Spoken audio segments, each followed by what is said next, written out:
என்னாத்தா கருமாறி கண் பார்த்தா போதும் பார்த்தால் வினை தீரும் பாவமெல்லாம் பறந்தோடும் காத்தாயி மகமாயி கருணை தெய்வமா காளி நார்த்தமலை வாழும் எங்கள் நாயகியாம் திருச்சூழி காத்தா கருமாறி கண் பார்த்தா போதும் பார்த்தால் வினை தீரும் பாவமெல்லாம் பறந்தோடும்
உனக்கு பாவாடை கிளைகளும் கொண்டு வந்தோம் பட்டு விதாம்பலத்தி தாவணியும் உனக்கு பாவாடை கிளைகளும் கொண்டு வந்தோம் கருமாறி பார்த்த போதும்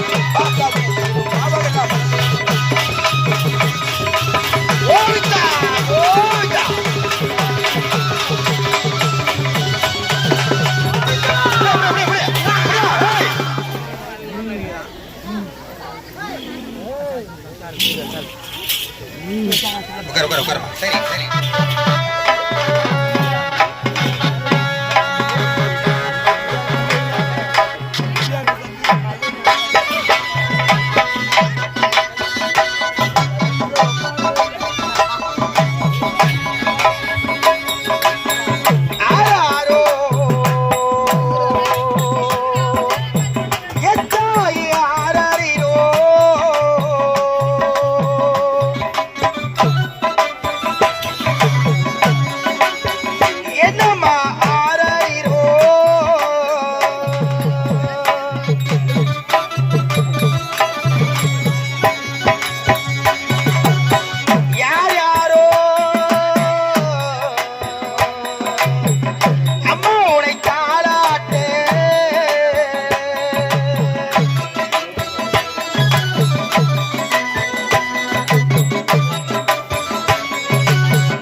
நான் எப்படி பிறந்தேன்?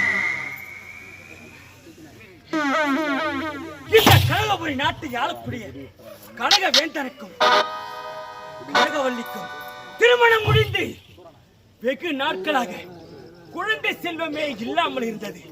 ஆகையால் என் கணவரை கூறி கருந்தவம் இருந்தார்கள்.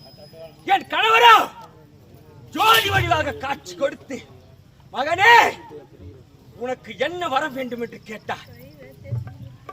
ஐயனே, எங்கள் இருவருக்கும் திருமணம் முடிந்து வெகு நாட்களாக குழந்தை செல்வமே இல்லை. ஆகையால் தான் உன்னையே வணங்கி வந்தோம். எங்களுக்கு ஒரு குழந்தை வர வேண்டும் என்று கேட்டார் கனகவேந்தவன். என் கணவரும் சத்தியத்துக்கு கட்டுப்பட்டு கேட்கும் வரத்தை கொடுப்பதனால் என் கணவருடைய பெயர், கேட்ட வரத்தை கொடுத்ததனால் தட்டாமல் கொடுத்ததனால் என்னுடைய கணவர் பெயர் தட்டான் என்று அழைக்கப்படுவார். அப்படி இருக்க ஒரு பெண் குழந்தை வேண்டும் என்று கனகவேந்தர் கேட்டார். அது எப்பேற்பட்ட அம்சத்தில் இருக்க வேண்டும் என்று என் கணவர் கேட்டார். அப்படி கேட்கும் நேரத்திலே என் கணவராகப்பட்டவர், சுவாமி, உங்கள் இடபாகத்தில் இருக்கின்ற சக்தி அந்த பார்வதியின் அம்சத்திலே எனக்கு ஒரு பெண் குழந்தை வேண்டும் என்று கனகவேந்தர் கேட்டார். அப்படி கேட்டவுடனே என் கணவராகப்பட்டவர் சத்தியத்துக்கு கட்டுப்பட்டார் அல்லவா? ஆகையால் பக்தா, என்னையே கோரி கடிந்தம் இருந்தாய். உன் தவத்தை வச்சு நான் உனக்கு காட்சி கொடுத்தேன். ஆகையால் எனக்கு ஒரு பிள்ளை வர வேண்டும் என்று கேட்டாய். ஆகவே உன் தவத்தை மிச்சினி, நீ கேட்கும் வருவதை நான் கொடுக்கிறேன் என்று உரைத்தார். அப்படி என்னவென்று வரம் கொடுத்தார்? பக்தா, என் இழுவகத்திலே இருக்கக்கூடிய சக்தியின் அம்சமாகவே ஒரு பெண் குழந்தை வேண்டும் என்று நீ கேட்கின்றாய். ஆனால் சக்தியின் அம்சம் என்ன? என் இடபாகத்திலே இருக்கக்கூடிய அந்த சக்தியை உன் மனைவி கனகவல்லியின் வயிற்றில் அப்படி இருக்க என் கணவர் ஒரு கனியை கொடுத்து, இந்த கனியை 48 நாட்கள் கௌரி விரதம் இருந்து இதை உன் மனைவியானவர் உட்கொண்டார். அந்த 48 நாட்கள் கழித்து நான் கருவாக ஜனிக்கின்றேன் என்று என் கணவர் வாக்கு கொடுத்தார். அப்படி அந்த 48 நாள் கழித்து கருவாக ஜனித்தேன் நான். ஆனால் என் தந்தையாக இருக்கும்படியான என்னுடைய கனகவேந்தன் தந்தை நகர்வலம் செல்வதற்காக புறப்பட்டார். அந்த நகர்வலம் செல்லும் வேளையிலே 9 மாதங்கள் கடந்து போய்விட்டது. அதனால் என் தாயோ நிறைமாத கர்ப்பிணியாக இருந்தார்கள். என் தந்தையோ வரும் வழியை விழிவைத்து காத்துக் கொண்டிருந்தார்கள். ஆனால் என் தந்தை வரவில்லை. ஏன் வரவில்லை என்றால், மீனா என்று சொல்லக்கூடிய ஒரு பெண்ணின் மோகத்தில் விழுந்து அந்த பெண்ணிற்கு அடிமையாகி விட்டார் என்னுடைய தந்தை. அப்படி இருக்கும்போது அந்த பெண்ணையே திருமணம் செய்து கொண்டு என் அன்னையை பார்க்க வந்தார்கள். என் அன்னையை பார்த்த உடனே, இவள் இருக்கக்கூடாது இந்த நாட்டில், இவள் இல்லை என்றால் நான் உனக்கு மனைவி, இல்லை என்றால் நான் இப்பொழுதே சென்று விடுவேன் என்று மீனா கூற, அப்படி இருக்கும் பொழுது என் தந்தையானவர் என்ன செய்தார்? என்னுடைய அன்னையை கொன்று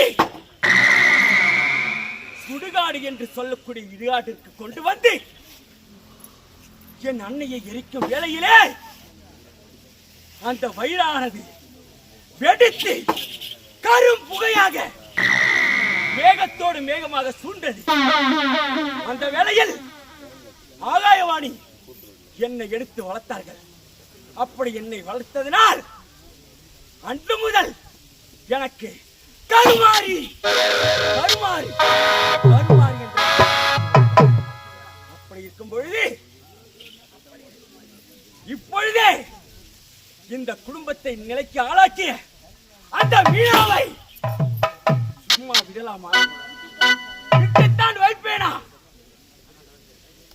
என் தந்தையும் என் தாயையும் என்னிடமிருந்து பிரித்தவளவள். ஆகையால் அவள் இனிமேல் உயிரோடு இருக்கக்கூடாது. அடியே மீனா, இப்போதே வருகிறேன். உன்னை நானே அழிக்கின்றேன். வரண்டி வர